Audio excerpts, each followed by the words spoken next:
Imagine a woman with a spirit as fierce as any Viking warrior, a woman who crossed the Atlantic Ocean in search of new lands and became one of the first Europeans to set foot in North America. Her name was Gudrid Thorbjornsdottir, and her story is not just about a journey.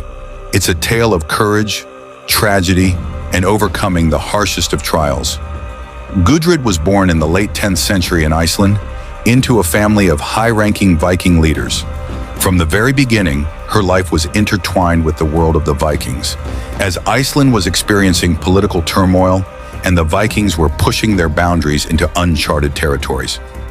At around 20 years old, Gudrid found herself on a ship alongside her husband, Thorstein Eriksson, the brother of the legendary Leif Erikson, embarking on an expedition to explore mysterious lands to the west.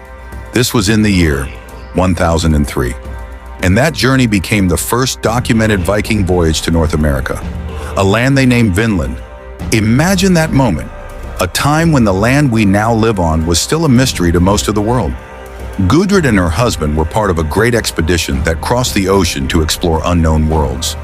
But even such brave Vikings could not prepare for what awaited them on the other shore. Thorstein died without ever fully exploring these new lands, and Gudrid was left a widow. But her resolve was unbroken. She knew her destiny wasn't finished, and there was more to her story. In 1010, several years after her tragic loss, Gudrid set out for Vinland again, this time with her new husband, Karlsefni.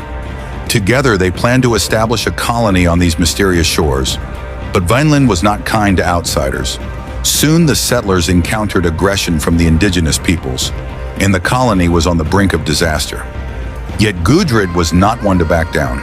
She played a pivotal role in the colony's life, participating in key decisions and contributing to the survival of the settlers.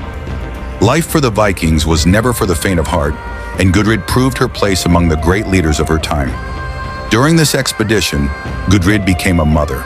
She gave birth to a son, Snorri, in 1013. He became the first European child born in North America. Think about that. Little Snorri was a symbol of the connection between two worlds, the Viking world and the lands still unknown to Europeans. For Gudrid, this was more than motherhood.